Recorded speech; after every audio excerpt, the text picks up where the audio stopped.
अच्छा, जब जब हम क्रिकेट की बात करते हैं ना, ख़ुसूसन पाकिस्तान की और इंडिया की क्रिकेट की बात करते हैं, तो आईपीएल जो है वो बैटिंग की वज़ह से जानी और मानी जाती है और पीएसएल जो है वो बॉलिंग की वज़ह से जानी और मानी जाती है। इसी तरह अगर आप आईपीएल की तारीख़ को उठाकर देख लें, तो आपको बेहतरीन किस्म के बल्लेबाज़ मिलेंगे। आप विराट कोहली का नाम ले सकते हैं, आप रोहित शर्मा का नाम ले सकते हैं, आप शुभमन गिल का नाम ले सकते हैं, आप संजू सैमसन का नाम ले सकते हैं और अगर आप करंट लॉट की बात करेंगे तो one of my favourite, one of the most explosive batter हैं विभव सूर्यवंशी, देन उसके साथ अभिषेक शर्मा हैं, देन उसके साथ ईशान किशन है और ऐसे कई और बैटर हैं जिन्होंने अभी तक इंडियन क्रिकेट टीम के लिए अभी तक डेब्यू ही नहीं किया।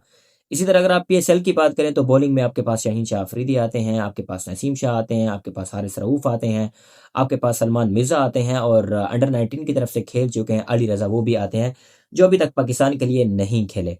कल से ना आईपीएल को लेकर एक नाम बहुत ज़्यादा ट्रेंड कर रहा है। इस सीज़न यानी आईपीएल के इस सीज़न में अभी तक एरन नोकिया ने फास्टेस्ट डिलीवरी डाली थी with the speed of 150 kilometre per hour. लेकिन कल अशोक शर्मा जो कि गुजरात टाइटन की तरफ से खेलते हैं, उन्होंने फास्टेस्ट डिलीवरी डाली है इस आईपीएल सीज़न की 154.2 की स्पीड से। और अगर आप तारीख उठाकर देख लें आईपीएल की और पीएसएल की, तो आपके पास ख़ुसूसन आईपीएल के अंदर वो बॉलर्स आते हैं जो इंडिया की तरफ से नहीं हैं, जिनमें सर-ए-फ़हरिस्त आपके पास शॉन टेट हैं, लुकी फर्गुसन हैं, बट ये फर्स्ट टाइम हो रहा है इन कपल ऑफ ईयर्स, आज से 2-3 साल पहले।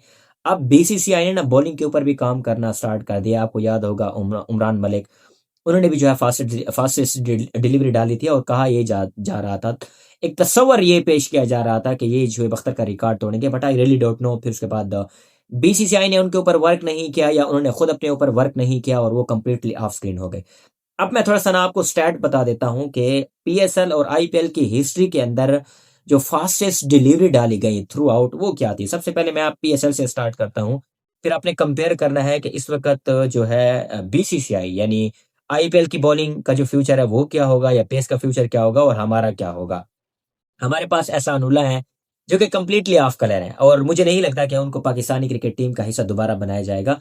उन्होंने 155 की स्पीड से किलोमीटर पर आवर की स्पीड से डिलीवरी डाली थी against Quetta gladiator.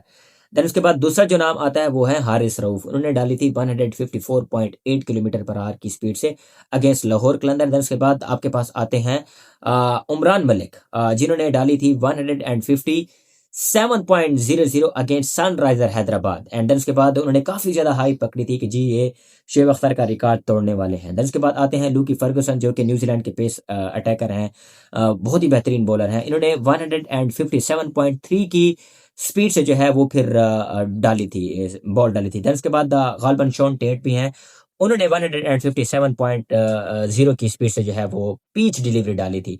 And then उसके बाद आपके पास आते हैं कल के मैच के against RR versus Gujarat Titan. Although Gujarat Titan जो है वो मैच नैरो मार्जिन से हार गई थी, कल उन्होंने डाली है 154.2 की स्पीड से अशोक शर्मा। और जितना मैंने इनके बारे में स्टडी किया है तो पहले ये आरआर यानी राजस्थान रॉयल की तरफ से खेला करते थे और खाली इनको नेट प्रैक्टिस सेशन के अंदर ही बुलाया जाता था।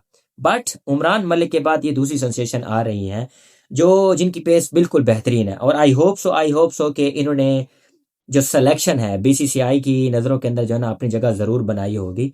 और इस किस्म की पेस आना और इस किस्म की स्पीड आना मेरे ख्याल में ये जसप्रीत बुमराह के बाद एक खुश आइंद बात है, ख़ुसूसन इंडियन बॉलिंग लाइनअप के लिए, क्योंकि अगर आप देखा जाए तो जसप्रीत बुमराह को बहुत ही एक मैनेजमेंट के साथ खिलाया जाता है जहां पर उनका जो है लोड डिवाइड किया जाता है। अगर आप टेस्ट क्रिकेट की बात करें तो गालिबन एक मैच खिलाया जाता है, एक मैच नहीं खिलाया जाता है। इसी तरह अगर आप ओडीआई सीरीज की बात करें तो वहां पर भी मोस्टली लोड मैनेजमेंट की बात होती है, एक मैच खिलाया जाता है, एक मैच नहीं खिलाया जाता। तो अगर इस किस्म की पेस अटैक आती है जहां पर आपके पास पेस भी हो, जहां पर आपके पास इन स्विंग भी हो, आउट स्विंग भी हो।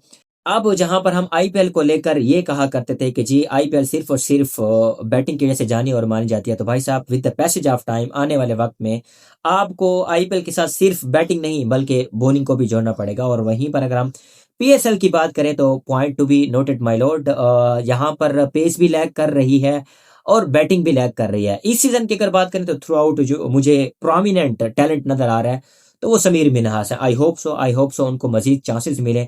शमाइल हुसैन भी एक अच्छे बैटर हैं, but the thing is for the time being अगर मुझे एक प्लेयर का नाम लेना पड़े तो वो गलबन बैटिंग के पर्सपेक्टिव में, जहां पर अक्सर पाकिस्तान क्रिकेट टीम जो है वो बैटिंग के अंदर लैग करती है, तो आपके पास एक समीर मिन्हास एक अच्छा ऑप्शन हो सकते हैं। बट सवाल ये है कि हमारी जो मैनेजमेंट है वो समीर मिन्हास को किस तरह लेती है, और सवाल ये है कि अशोक शर्मा को बीसीसीआई या फिर आईपीएल की मैनेजमेंट किस तरह लेती है, ये देखना होगा। इसके बारे में आपका क्या कहना है कमेंट सेक्शन में जरूर बताइएगा। Stay tuned for the next video, keep subscribe my YouTube channel and Facebook page.